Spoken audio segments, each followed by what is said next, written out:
सभा चल रहा है और इस सभा में अब तक जितना बात हुआ है वो एक भी बात फाঁকা বুলি নয়। আর এই দাবিতেই, এই এজেন্ডাতেই, এই শর্তে এই লড়াইটা দীর্ঘ চলছে, লড়াইটা আরো দীর্ঘদিন চলবে। তাই আমাদের যারা কর্মীরা আছি, যারা এই লড়াইয়ে প্রতিটা দিন সাদা ঝান্ডা ধরুন বা না ধরুন, যে কোনো দলে ঝান্ডা ধরতে পারেন, কিন্তু জীবনে বেঁচে থাকার জন্য এই লড়াইটা আপনাকে আরো বেশি কষ্ট করে লড়তে হচ্ছে। এটা আপনি আপনার জীবনের অভিজ্ঞতায় জানেন। তাই এই লড়াইটা প্রত্যেকটা দিন আরো তীব্র হচ্ছে এবং আরো কঠিন হচ্ছে। দিলীপ ঘোষের গরুর মুতে আর গোবরে সোনা খোঁজার স্বভাব নয়, আর দিদিমণির চারিদিকে উল্টো পাল্টা কথা বলে খবরের শিরোনামে থাকার স্বভাব নয়। এখান থেকে আর একটু সামনে গিয়ে ডান দিকে গেলে 2 বছর আগে আমার সাথে চলা মিছিলে আমাদের সহযোদ্ধা, আমাদের কর্মী মইদুলের লাশকে আমরা কাঁধে বয়েছি। এ সভা আমাদের শপথের সভা। 1983 সাল থেকে এই দাবি দিবসের সভা, আর এই দাবিতে আমাদের সভা চলছে, আমাদের লড়াই চলছে। क्या है मांग हम लोगों का? सिर्फ से भाई उपाय का नहीं, पूरा भारतवर्ष का ছাত্র যুবক এদের সবার জন্য, খেটে খাওয়া মেহনতি মানুষের জন্য সংবিধানের মোটা চাপটা বইটাতে একটা লাইন লিখে দিতে হবে যে সবার কাজের অধিকার আছে, সবার শিক্ষার অধিকার আছে। শিক্ষার অধিকার দিয়েছে সৃজন সহ আমাদের ছাত্র নেতৃত্বরা বলেছে যে অধিকারটা আছে, কিন্তু অধিকারকে ইমপ্লিমেন্ট করার জন্য যে টাকা বরাদ্দ করতে হয় সে টাকা অন্যদিকে চলে যাচ্ছে। কাজের অধিকার নেই, কাজের অধিকার গ্র্যান্ড হোটেল থেকে শুরু করে बीएसएनएल और जिस नाम पर इतना इतरा रहा है ये फैसनिया और गुगलिया बाबा मोदी जी, वहां से लेकर পরিযায়ী শ্রমিক চা বাগানের যে বেকারটা আছে তাদের সবার অবস্থা খারাপ হচ্ছে।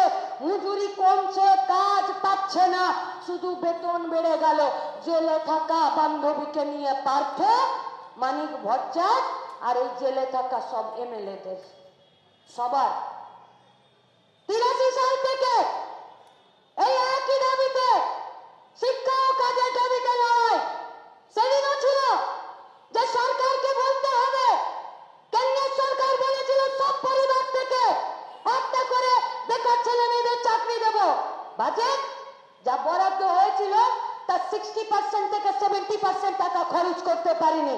আর আজ निर्मला सीतारमण से लेकर चंद्रिमा भट्टाचार्य पर्यंत অত বুকের পাতার কোমরের মুরুদ নেই যে কাজের ক্ষেত্রে তারা টাকা বরাদ্দ করতে পারবে। যারা বলছে যে আমরা বিশ্বগুরু হতে চাই, যারা বলছে যে আমরা বিকাশ আর উন্নয়নের জন্য কাজ করতে চাই, वो तो वही कहानी याद आता है कि ডাক্তার রোগীকে জিজ্ঞেস করছে যে তুমি কিসের সাবান ব্যবহার করো, বললো আমি কমলাকান্ত ঘোষের সাবান ব্যবহার করি। বলছে কিসের মাজন ব্যবহার করেন,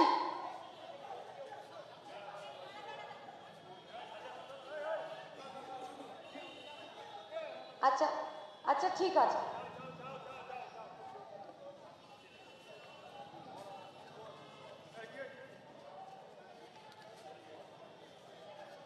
बस ठीक है, बात को सब तक पहुंचाने का हम लोगों का बात है और इस बात में आज नहीं तो कल सभी को इसी लाइन पर आना होगा।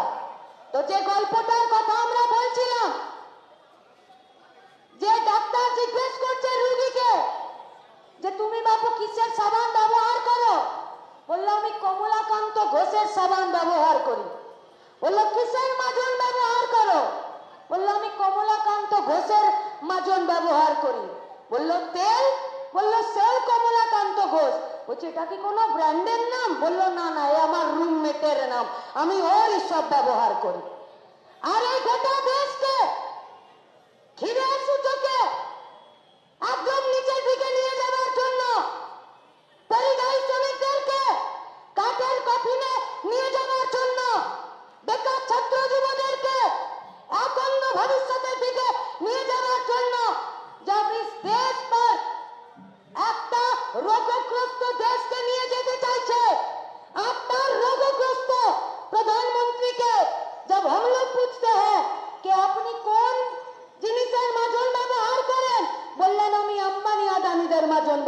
করি।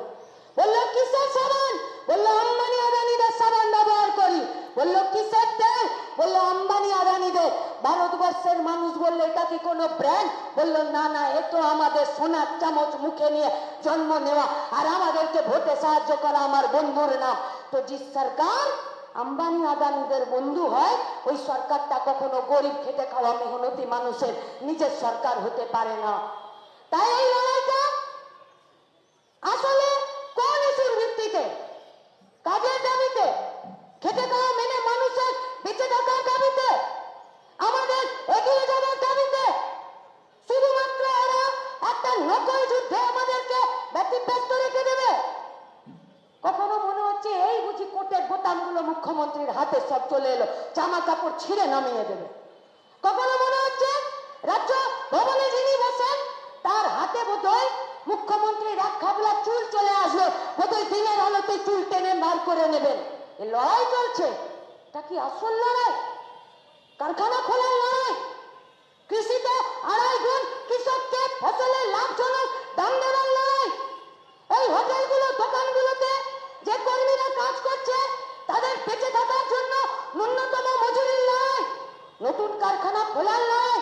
পুরনো কারখানাগুলো বন্ধ হয়ে যাচ্ছে তার লড়াই? গোটা পশ্চিমবঙ্গের মাটিতে 14খানা জায়গা জমি বামফ্রন্টের সরকার অধিগ্রহণ করে রেখেছিল। যে ফাঁকা জমিতে কারখানা তৈরি করার কথা, সেই ফাঁকা জমিতে কারখানা নেই, কিন্তু আদানিদেরকে দেওয়ার জন্য বীরভূমের দেউচা পাচামিতে কয়লা খুঁজতে গিয়ে পাথরের পর পাথর কাটছে আর সেখানকার সংস্কৃতি নষ্ট করছে, সেখানকার জীবন জীবিকার অধিকার নষ্ট করছে, জমি বেচে দিচ্ছে। নতুন করে বাঁচার কথা নেই। তাই আমাদের কথা, নকল যুদ্ধ ছাড়তে হবে। কার বোতাম কার হাতে, কার চুল কার হাতে আমাদের দেখে লাভ নেই। আমাদের দেখতে হবে আমরা বাঁচতে পারবো কিনা। इसलिए ये समावेश और आज का सभा सिर्फ আমরা কি বললাম তার নয়। ये सभा जो कोई भी यहाँ पर सुन रहे हैं, हम लोग आप लोगों को बोलना चाहते हैं कि डरिए, कभी कभी डर अच्छा होता है। ভয় পান, সামনের দিনে বেঁচে থাকার জন্য যে ন্যূনতম পরিবেশটা প্রয়োজন, সেই পরিবেশটা থাকবে কিনা তার পিছনে কোয়েশ্চেন মার্ক লাগছে। ক্যাম্পাস থেকে শুরু করে কারখানার গেট পর্যন্ত গরিব খেটে খাওয়া মেহনতি মানুষ বাদ দিয়ে দিন, পশ্চিমবঙ্গ ভারতবর্ষের মানুষের জন্য খোলা থাকবে কিনা তার পিছনে কোয়েশ্চেন মার্ক লাগছে। কোয়েশ্চেন মার্ক লাগছে। আগামী দিনে মঞ্চ খাটিয়ে মাইক লাগিয়ে প্রেস লাইট মুখে নিয়ে আমাকে উঁচু রেখে আপনার কাছে আমাদের কথা পৌঁছানোর জন্য এই পরিবেশ থাকবে কিনা তার পিছনে কোয়েশ্চেন মার্ক লাগছে। কোয়েশ্চেন মার্ক লাগছে গোটা ভারতবর্ষের মেহনতি মানুষ, তারা বুক ঠুকে বলতে পারবে কিনা যে এই দেশটা আমার, বেঁচে থাকার অধিকারও আমাদের এই দেশটাতে। তাই এই দেশটাকে রক্ষা করা, এই রাজ্যটাকে রক্ষা করার জন্য যে লড়াইটা চলছে, সেই লড়াইটা দিল্লি থেকে কলকাতা পর্যন্ত, একটা মাতালও পর্যন্ত পশ্চিমবঙ্গ সরকারের কাজেরও সমালোচনা করছে। दोनों पी कर पड़े हुए थे रास्ते पर और एक दूसरे को पूछ रहे हैं कि কি দেখছিস আকাশের দিকে তাকিয়ে? বলছে শুধু দেখছি না, কিছু ভাবছিও। বললো কি ভাবছিস? বলছে রাস্তা ঘাট, অফিস আদালত, স্কুল কলেজ কিছু তো বাদ দিল না নীল সাদা রং করতে, এবার আকাশটাই নীল সাদা রং করে দিল। বললে এতে অবাক হবার কি আছে?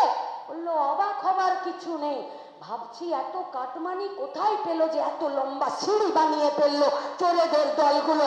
এ ফাঁকা ইস্যুতে আমার বেঁচে থাকা যাবে না, এ ফাঁকা ইস্যুতে আপনারও বেঁচে থাকা যাবে না। তাই ভুল ইস্যুর পরিবর্তে মূল ইস্যুকে নিয়ে এই 15ই সেপ্টেম্বর গোটা পশ্চিমবঙ্গের 22টা জেলাতে ছাত্র যুবরা আজকে ব্লকে ব্লকে জেলা স্তরে তারা আজকে মানুষকে জানান দিচ্ছে যে 3রা নভেম্বর থেকে আরো একবার মানুষের বেঁচে থাকার মূল ইস্যুগুলো মানুষের দরজায় পৌঁছে দেবার জন্য ডিওয়াইএফআই যুবরা গোটা রাজ্যের মানুষকে সাথে নিয়ে, ছাত্রদেরকে সাথে নিয়ে তারা পথ হাঁটবে। আর 3 জানুয়ারি ব্রিগেডের মাঠে আমাদের ইস্যুতে, আমাদের স্বার্থে, আমাদের বেঁচে থাকার লড়াইয়ে আমাদের মাঠে ওদেরকেও হাজির হতে হবে। এই লড়াইয়ে বাঁচবে কারা? তাই বাঁচার লড়াইয়ে, জেতার লড়াইয়ে সবাইকে সামিল হতে হবে।